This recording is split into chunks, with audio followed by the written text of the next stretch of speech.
Production support for InFocus is provided by Hoosier Energy, providing electricity for Central and Southern Indiana electric cooperatives and their member customers. Information at hepn.com, and by viewers like you. Thank you.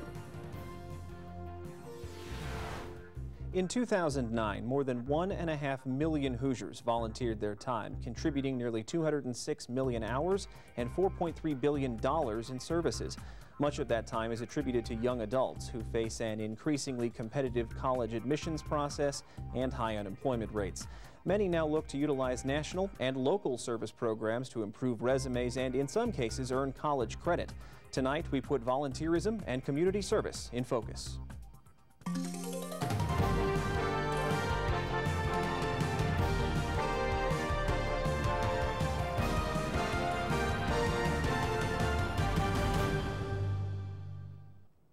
Thanks for joining us for this edition of In Focus. I'm Stan Jastrzebski. If you have questions for one of our studio experts during tonight's program, please email us at infocus@indiana.edu or call us at 1-800-987-9848. According to the Corporation for National and Community Service, from 2007 to 2009, the volunteer rate among young adults aged 16 to 24 was 21.6%.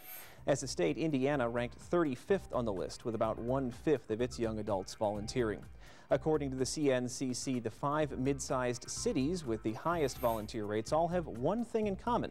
They have major universities, but there are many factors that influence who volunteers and why.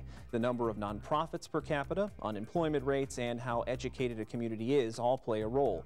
Colleges and their students have found a profound impact on the communities around them, but what happens when those communities that depend on a steady flow of college volunteers see the drive to volunteer become more a job than a passion? Those are just a few of the issues we'll address with our guests this evening. First, though, we go to the WFIU studios and my co-host, Shamika Neely. Hi, Shamika. Who's your guest this evening? Good evening, Stan. Tonight, I'll be speaking with Senior Advisor of Corporation and National and Community Service, Susanna Washburn. She's joining us on the phone live from the nation's capital. That comes up shortly. Right now, Stan, back to you. Thanks, Shamika. Joining us in the WTIU studios tonight are Leslie Lankowski, Professor of Public Affairs and Philanthropic Studies here at IU's School of Public and Environmental Affairs, Sarah Ryan, the Director of Civic Opportunities at DePauw University, and Abby Cooper, a Senior Education major here at IU. Thanks to the three of you for joining us tonight. I wanted to talk first about the issue of young people being the ones who volunteer. And Abby, we'll start with you and we'll come this way on the panel. I wanted to know if you think, in your experience, people of your age have something to teach adults about volunteering. Oh, absolutely.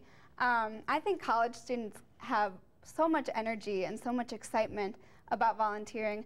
They're also eager to explore the community around them and to see what kind of volunteer opportunities exist in order to get involved in a new location. I know when I first started here in Bloomington, my friends and I really wanted to find some volunteer programs to get involved with because we enjoyed volunteering, but also to get to know Bloomington and to explore our new town.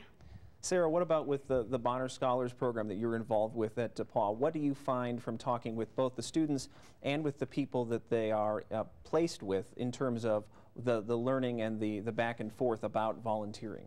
It's all about reciprocity, and I find that at DePauw, the Bonner Scholars are really one of our best resources. As Abby was saying, they're bright and they're motivated and they're wanting to get involved in the local community. And the community it welcomes them as learners and as folks who are involved in service to help meet community identified needs, help apply their in-class learning, and really get some great experience while doing it. And Leslie, I'm assuming from the SPIA perspective, there's a lot of different ways that volunteering is applied on the community basis in terms of what the get back is and what the give back is from one side to the other. Yes, we have a lot of classes at SPIA that build volunteer service into the classes. So students are not only learning about a subject in a classroom, but finding opportunities to put what they're learning to use working for one or another charitable organization.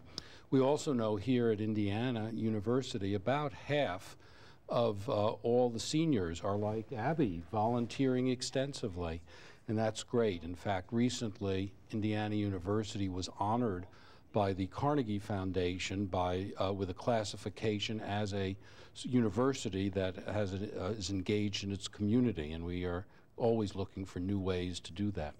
I'm curious what each of you thinks is the reason that makes the most sense in terms of, in the last 10 to 20 years, there's been a lot of press about how volunteerism has increased in this country, especially among teenagers and young adults. Leslie, we'll start with you and go down the panel the other way this time. What do you think has buoyed that trend? Well, I'm going to be a little contrarian here because volunteering's actually been fairly flat overall. The 21.6% figure you quoted earlier for young people volunteering is lower than for any other age group, including senior citizens. So while there is a lot of volunteering, particularly actually among high school students, almost 100% of college-bound high school seniors are volunteering. As a nation, we still are not doing as much in our communities as we'd like and we could do. As you noted earlier, there's an exception in schools that have universities or colleges like DePaul with great traditions of service. But by and large, the idea that was popularized in the 1990s that Americans are bowling alone, that when they go to the bowling alley, they go with themselves, is probably truer for volunteering than for bowling. There's just not enough of it going on. Well, that said, Sarah, what does a program like yours and the engagement side of DePaul University and places like it do to see that those numbers are positively trending, shall we say? Sure. At DePaul, about 90% of our students are involved in some form of service, whether it's through the Bonner Scholars Program, Winter Turbine Service, DePaul Community Service, the Civic Intern Program. There are a lot of ways for students to engage. I think because we're a small community and a small campus, we have a lot of opportunities to build relationships together, and it's really part of our ethos at DePaul to be of service and to work on addressing those issues of the 21st century. You know, I think millennial students who are in college today, sometimes get a bad rap for being self-centered or self-focused. And what I found is that I am continually impressed with and humbled by the way that students put themselves out there to be of service, to try to solve community issues, and to find their passion along the way. Abby, it might be difficult to sort of separate yourself from this because you I'm assuming, are involved with and friends with a lot of people who, like yourself, do a lot of volunteer work. Do you see that side of it more, or do you see that you are trying to get people always to do more and you're having to, in fact, push people to be more involved? Well, you know, I have seen both sides of the spectrum because, like you said, I do spend time with a lot of people who are like me and like to volunteer a lot. But I have done a lot of recruiting for volunteer organizations I've been a part of, like College Mentors for Kids is one I've been working with for many years now.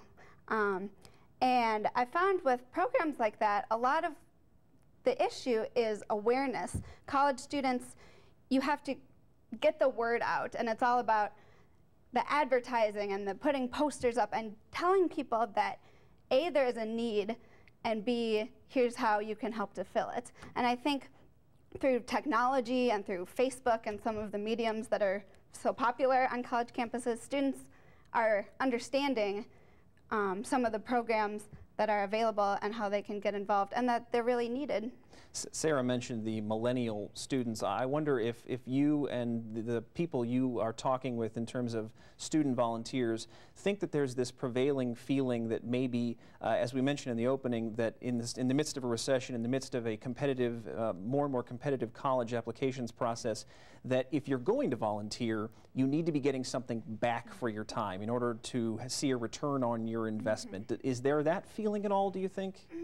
Well, I think there is, to an extent. I mean, I do believe that people like to volunteer just for the sake of volunteering. But of course, with the competition that there is today in getting into college and getting into grad school and getting jobs beyond college, people are looking for those extra resume boosters and things that are going to make them stand out among, you know, thousands of applicants.